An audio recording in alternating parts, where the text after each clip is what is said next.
Hello दोस्तों इस video में बात किया जाएगा यूपीएससी सीएससी एग्ज़ाम के बारे में। मैं इस एग्ज़ाम में कितना मतलब पैसा लगेगा तैयारी करने में, अगर आप ऑनलाइन घर बैठे तैयारी करना चाहते हैं। और मैंने ये तैयारी क्यों छोड़ दी थी। मैं इस समय एसएससी की तैयारी करता हूँ। मैंने यूपीएससी की तैयारी पहले मैं सोचा था कि मैं यूपीएससी की तैयारी करूँगा, लेकिन अब ये तैयारी मैं छोड़ चुका हूँ। तो किस कारण से छोड़ा हूँ मैं यही चीज़ें इस वीडियो में बताऊँगा।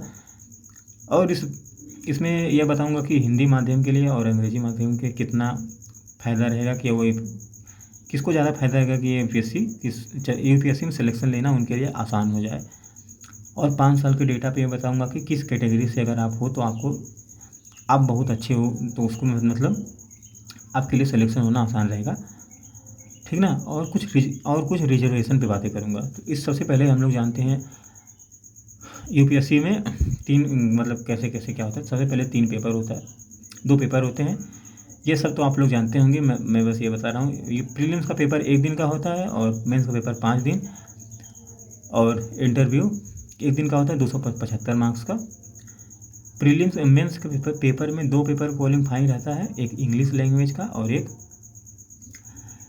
कोई ऑप्शनल वाला जो रहता है। और इसमें जो प्रीलिम्स का पेपर है, इसमें यह सीसेट का होता है। इसमें एक जीएस पेपर रहता है, एक सीसेट का, ठीक।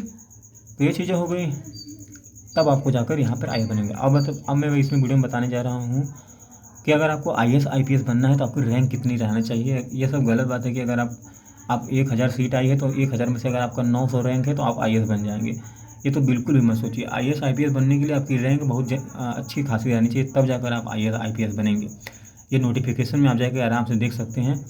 उस नोटिफिकेशन में साफ साफ लिखा गया है कि किस कैटेगरी के लिए कितनी रैंक रहेगी, वो उनको आईएएस और आईपीएस पोस्ट मिल सकती है, आईएफएस की पोस्ट। तो इस वीडियो में बात करूंगा, अगर आप ओबीसी कैटेगरी से हैं, ओबीसी एसटी के लिए कम से कम अगर आपकी जो रैंक रहनी चाहिए 350 से ज़्यादा ना रहे। एससी और एससी के लिए 400 से ऊपर भी रहेगी तभी चल जाएगा, लेकिन ओबीसी के लिए 350 से नीचे ही रहे तभी उनको आईएएस आईपीएस बनने का मौका मतलब मिल सकता है, ठीक। और ये बात करूँगा कि हिंदी माध्यम के लिए थोड़ा सिलेक्शन हो पाना बहुत कठिन है, क्योंकि इसमें देखिए क्या है। पहले इस तैयारी में पहले मतलब इसमें यह एक सिलेबस जुड़ गया है सीसेट का। जब से सीसेट का, तो इसमें हिंदी माध्यम वालों के लिए बहुत मुश्किल हो गया है, क्योंकि सीसेट में जो मैथ आती है वो 12th लेवल की आती है। इससे उनको बहुत दिक्कत होती है हर एक चीज़ में। सिलेबस में लिखा है कि मैथ 10th लेवल तक ही पूछा जाएगा, लेकिन उसमें कभी कभी जेईई लेवल तक का पूछ लेता है। तो ये चीज़ें प्रॉब्लम होती हैं। और इनको जो बोलने का है मतलब है, ये भी चीज़ें रहती हैं कि आपको इंग्लिश मतलब ये लोग इनका बैकग्राउंड दिखाया जाता है कि ये लोग बीए किए हैं। बहुत लोग जिसे नहीं दिखा देता है। इससे क्या है ना कि यूपीएससी में क्या है कि जैसे मान लीजिए अगर आप एक कांस्टेबल हैं तो आपको ज़्यादा वरीयता दी जाएगी, क्योंकि आप कांस्टेबल होकर आप अपना एक्सपीरियंस लेकर आए हैं कि 5 साल में कांस्टेबल रहा हूँ, किसी पुलिस सेवा में अपना एज ए कांस्टेबल रहकर सेवा प्रदान किया हूँ। तो जो इंटरव्यूअर है ना, वो आपको ज़्यादा मतलब वो समझेंगे कि हाँ इसके पास कुछ मतलब नॉलेजेबल होगा। और एक बंदा जो है जो घर में बैठ कर तैयारी कर रहा है उसको नहीं लोग लेंगे, क्योंकि वो बस तैयारी किया, वो कुछ सीखा नहीं है। और एक जो पुलिस वाला है या पेपर पास करके आया है, तो इंटरव्यू में उसी का सिलेक्शन होगा जो पहले से किसी नौकरी में योगदान दिया रहेगा, तो उसको लोग ज़्यादा प्रीफर लेना करेंगे। क्योंकि जैसे मान लीजिए अगर आप एसएससी में हैं तो आप एसएससी सीजीएल मान लीजिए किसी पोस्ट पर कार्यरत हैं, और फिर जाकर आपने एसएससी यूपीएससी का पेपर दिया, आपने इंटरव्यू में आप इंटरव्यू दे रहे हैं, तो उसमें आपने कहा कि मैं इसके पहले एसएससी सीजीएल में जॉब करता था।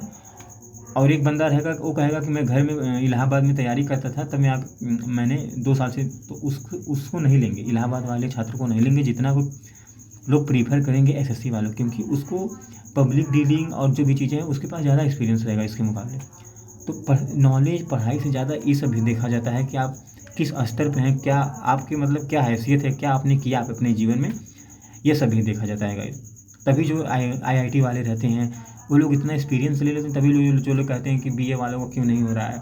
बीए वाले क्या किए हैं पढ़ने के अलावा, बस पढ़ ही रहे हैं। और जो आईआईटी वाले हैं वो तो आईआईटी करके आए हैं, इंजीनियरिंग करके आए हैं, तो उनको कुछ अनुभव होगा लोगों से डीलिंग करना, और जो भी सोचने की तार्किक बहुत तेज़ होगी। तो ये सब भी देखा जाता है ना। आप मैथ रीजनिंग कर लेने थोड़ी नहीं बहुत बहादुरी, ये सब थोड़ी नहीं है। आप कितने लोगों के बीच रहकर क्या कर रहे हैं, क्या किए हैं अपने जीवन में, ये सब देखा जाता है। तो इसलिए ये सब यहाँ सिलेक्शन इसलिए नहीं होता कि लोग पढ़े लिखे का नहीं होता है। आपकी क्या स्किल है, आपको क्या मतलब तार्किक है, यह सभी देखा जाता है। तब जाकर आपको कहीं ना कहीं इंटरव्यू में पास कर दिया जाए, मतलब पास होंगे, नहीं तो अदरवाइज़ इसी तरह जब बहुत ज़्यादा लोग इंजीनियर वाले तो इंजीनियर वालों को लोग प्रीफर करेंगे ना, क्योंकि उसके पास ज़्यादा उतने साल वो डिग्री किया रहेगा और तैयारी किया रहेगा उस चीज़ का, तो उसके पास स्किल और सोचने की क्षमता और हर चीज़ एक नॉर्मल पढ़ने वाले से ज़्यादा है। तब जाकर जो पढ़ने वाले आखिरी में होते हैं, जिसे नहीं एक बार होते हैं कि 12 बार फेल हो गए थे प्रीलिम्स देकर, तो उनके पास कुछ नहीं रहा होगा पढ़ने के अलावा, वो बस पढ़ते रहते होंगे। अभी वो अगर इंजीनियर रहे होते और जो भी रहे होंगे तो उनका पक्का हो जाता सिलेक्शन। वो इस चीज़ को जानते भी होंगे कि मैं बस पढ़ने ही गया था और मेरा पढ़ते पढ़ते नहीं हुआ। तो ये चीज़ भी आजमानी चाहिए। और अब वही बंदा कहीं अगर वो कहीं काम किया रहता है तो भी उसका एक्सपीरियंस रहता है, हाँ कि मैंने इस मतलब इस जगह इस कंपनी में ये काम किया है, तो उसको भी कुछ शेयर रहेगा कि हाँ 10-20 लोगों के अंडर में वो सीखा होगा कुछ। तो ये सब चीज़ें ज़रूरी हैं। अब मैं बताऊंगा कि इसमें पैसा कितना लगेगा अगर आप एक नॉर्मल स्टूडेंट हैं और एक बहुत मान लीजिए बहुत गरीब हैं, क्योंकि पढ़ने और नौकरी करने मतलब नौकरी की प्रिपरेशन करने का सबको हक है। यह हक नहीं है कि जो गरीब हैं वो नहीं कर सकते, सब लोग कर सकते हैं। लेकिन मैं बात करूँगा जो बहुत ज़्यादा गरीब हैं, जिनको मतलब कम से कम पैसा मिलता है, तो इसमें अगर आप एक घर पर बैठ कर या किताबें खरीद कर या जो भी है ऑनलाइन पढ़ना चाहते हैं, तो कम से कम आपको 25,000 या 20,000 रुपये लग जाएंगे। बैच को लेकर मैं बता रहा हूँ, 10,000 रुपये तो आपको मान लीजिए 8-9 हज़ार की किताबें ही हो जाएंगे। अगर आप पूरा कंप्लीट मैं बता रहा हूँ, 10-12 हज़ार की केवल आपकी किताबें और कापी हो जाएंगी और 8-7 हज़ार का बैच हो जाएगा। तो आप ये मान लीजिए कि 22-20 हज़ार रुपये आपको इस तैयारी में लगाना है। अगर आपको आज से आपने ठान लिया कि मुझे इसके अलावा कुछ नहीं करना है, मेरे घर वाले ने कह दिए कि तुम 5 साल 6 साल अपना पढ़ने पर समय दे दो। अगर आपकी इच्छा है कि मैं 5 साल में, आपको भरोसा है कि मैं 5 साल में पढ़ूंगा, मुझे बस कमाने के अलावा बस पढ़ना है ही है, मतलब कमाना नहीं, मुझे परमिशन मिल चुकी है, मैं पढ़ूंगा ही, तो आप पढ़िए। तब आप जाकर जब आपके घर वाले सपोर्ट हैं आपके साथ, तो आप इस तैयारी को आराम से करिए। और आपकी अगर आपके घर वाले मना करें कि तुम 1-2 साल में जल्दी से नौकरी ले लो, फिर उसके बाद नहीं तो तुम कमाने चला गए, तो प्लीज़ आप मत करिए। क्योंकि इस समय तो बिल्कुल मत करिए, क्योंकि आपको पहले से ही लोग आपको नहीं चाह रहे हैं कि ये कोई तैयारी करे, खूब बड़ी तैयारी करे। तो आप हो जाएंगे डिप्रेशन में चल जाएंगे, आप लोग डिप्रेशन में चल जाएंगे और भी बहुत कुछ करने लगेंगे, क्योंकि आप ही के जैसे बहुत लोग बैठे हुए हैं आपसे सोचने से पहले, ठीक ना। तो ये बिल्कुल मत सोचिए कि मैं रील देखकर ये कर लूँगा, वो नहीं कर पाएंगे आप। चीज़ों को करना बहुत मुश्किल हो जाता है देखने के अपेक्षा और सोचने के अपेक्षा, ठीक है। आप उसके बदले कोई स्टेट गवर्नमेंट की जॉब या जैसे एसएससी हुआ, यहाँ पर भी कर सकते हैं, एसएससी में भी कर सकते हैं, एसएससी में आ सकते हैं। यहाँ पर नौकरी को लेना थोड़ा इसके मुकाबले बहुत आसान है। अगर आप 1-2 साल में एसएससी की नौकरी लेना चाहेंगे तो आराम से ले सकते हैं, रेलवे की नौकरी ले सकते हैं, इसकी नौकरी ले सकते हैं एसएससी की। बट यहाँ पर मत कूदिए। जब आपको ये लगता है कि जब आपके घर वाले कह दें या और किसी का मतलब आपके अंदर इस तैयारी के लिए किसी का सपोर्ट रहे, फाइनेंशियल से भी और थोड़ा जैसे भी, तो आप इस तैयारी को करिए। जब आपके साथ कोई रहे कि हाँ मैं तुम्हारा साथ दूंगा, तुम्हारा मन करे जो भी करो, ठीक। ये चीज़ बता दी थी। और पैसा की बात करूँ तो वही बताया कि 20-22 हज़ार रुपये आराम से लग जाएगा। और मैं इस समय मैं बताऊँ अपना, तो मैं यूपीएससी की तैयारी छोड़ दूँ, क्योंकि मेरे इनमें से कोई नहीं है कि मुझे मतलब कोई कहे कि हाँ तुमको 10 साल पढ़ना है, मुझे कोई नहीं, मुझे सब कहते हैं कि तुम जाओ, तुम नहीं पढ़ोगे 1-2 साल में तुम कमाने चले जाओगे। तो मेरे सामने ये चैलेंज भी है, इसलिए मैंने कहा कि मैं दूसरी तैयारी कर लेता हूँ यार, नौकरी से मतलब है, मैं रेलवे की और एसएससी तैयारी कर लेता हूँ। मैं भी यही करता हूँ, मैं ये तैयारी छोड़ चुका हूँ। पहले मेरा मूड में यही था और इसमें था कि मैं सोचता था ये तैयारी करके क्या करूँगा जब मुझे नेताओं के अंदर में रहकर काम करना पड़ेगा। ये भी एक बार सोच लिया था। तो ये बात सही है कि अगर आपको ये सोचेंगे कि मुझे पावर पूरी तरह मिल जाएगी, ये सब गलत बात है। आपको नेता के अंदर में काम करना रहेगा। आप किसी नेता को जवाब नहीं दे पाओगे, मैं सही बता रहा हूँ। अगर कोई आपको सांसद या नेता विधायक जो भी बोल दिया कि मेरा यह काम करना है, अगर आप ये जो लोग बढ़ते हैं ना कि आपके पास पावर है, कि कुछ नहीं, पावर उतना ज़्यादा पावर नहीं रहेगी जितना आप समझते हैं। वो सब रील उल में रहता है। रियल में आपको पता चलेगा कि हाँ भाई जैसा दिखता था वैसा है नहीं। जो कार और दिखाई जाती है ना, वैसी पतन कार भी आपको मिल पाएगी या नहीं मिल पाएगी, ये आप मत सोचिएगा, ठीक है। लोग केवल सांसद भवन के सामने 2 फोटो डालकर इंस्टाग्राम पे चढ़ा देते हैं कि मैं यूपीएससी में पास हो गया, यह हो गया, इसमें हूँ। अंदर से बहुत लोग दुखी रहते हैं जब ये लोग कर लेते हैं तब, ठीक ना। तो इन सब चीज़ों में चक्कर मत पड़े रहेगा किसी का वो देखकर, अपने हिसाब से सब कुछ करिएगा। और इसमें बताने जा रहा हूँ कि 5 साल में जो किस कैटेगरी में ज़्यादा सिलेक्शन हुआ। सबसे पहले देखिए, अगर आप जनरल कैटेगरी के हैं ना, तो आप भारत में नौकरी आराम से ले सकते हैं। यह भारत पूरा जनरल के हाथों में है।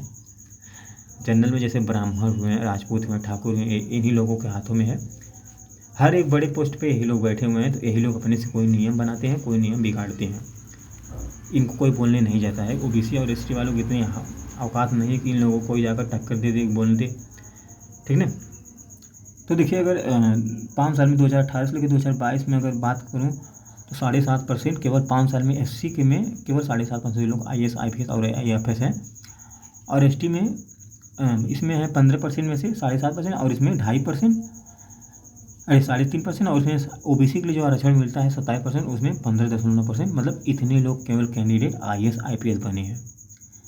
334 एससी से बने हैं, 166 एसटी से, और ओबीसी 695। सोचिए बस 5 साल में 695। और सीट कितना रहती है, और देखिए टोटल अगर आप जोड़ेंगे ना 1000 यहाँ पे, और इसमें कुल मिला जुला के अगर देखा जाए तो इन पर 4000 के करीब सीट है। 4000 में से केवल 600 IAS ओबीसी से हैं। सोच लीजिए आप, केवल 600। और सब कहाँ गए, और सब जनरल में बने हुए हैं। और जो भी जितनी सीटें हैं सब भरी हुई हैं, वो सब जनरल के लोगों से भरी हुई हैं। और अब आरक्षण पे बात करता हूँ। आरक्षण में कहा गया कि ओबीसी के लिए जो आरक्षण मिलेगा वो 27%, और एससी के लिए 15%, और EWS में जो नया आरक्षण जुड़ा हुआ है 10%, या तो मोदी जी जोड़े हुए हैं, और 7.5% एसटी के लिए। जैसे अगर कोई सीट 100 सीट है, कोई वैकेंसी निकलती है 100 सीटों पर, तो उस 100 सीट में 27 जो सीट रहेगी वो केवल ओबीसी के लड़के लड़कियां भरेंगे उसमें अदर कोई नहीं रहेगा। इसी तरह एससी और एसटी के लिए भी रहता है। तो इसी तरह ठीक ये चीज़ हो गया। और जनरल वालों के लिए एक नया सा बन गया है EWS, कि अगर उनमें कोई गरीब है तो अपना EWS बनाकर कर सकते हैं। तो यही हो रहा है आज। जनरल के लोग हैं EWS बनाकर, EWS में जाकर ओबीसी और एसटी से कम नंबर लाकर सिलेक्शन ले रहे हैं जनरल के लोग। एक तो यह कारण है 2019 से यही सब हो रहा है, तभी जनरल के लोग ज़्यादा हर जगह हैं। ठीक, अब ये चीज़ मैं बता दी, आपके सामने दिख रहे हैं। तब कैटेगरी के हिसाब से आप, और पढ़ने से ज़्यादा नहीं, पढ़ने आप सोचते हैं कि मैं पढ़ने में बहुत दूसरा हूँ तो आपको नौकरी मिलेगी, ऐसी बात नहीं। पढ़ने ज़्यादा और भी कुछ की ज़रूरत है। मैं इस वीडियो में बताया हूँ आप किस कैटेगरी से हैं, आपका मतलब आपको आरक्षण में किस तरीके से देखा जा रहा है। जैसे भी हो, बहुत प्रकार की नीड रहती है किसी भी नौकरी में, लेकर जब तक ज्वाइनिंग नहीं तब तक डर बना रहता है कि क्या होगा। तो इस वीडियो में यही सब बताना था गाइस। जो भी होगा कमेंट कर दीजिएगा, कुछ गलत लगा होगा तो सॉरी, लेकिन मैंने अपने हिसाब से बताया। यही सब चल रहा है भारत में, ठीक है ना। ओबीसी वालों के लिए और SC ST वालों की उतना वैल्यू नहीं है जितना वैल्यू लोग जनरल वालों को दे रहे हैं। और हर जगह जनरल वालों का, प्रोफेसर से लेके जज तक जनरल वाले ही लोग भरे पड़े हुए हैं। जाकर आप लोग देख सकते हैं RTI रिप्लाई में।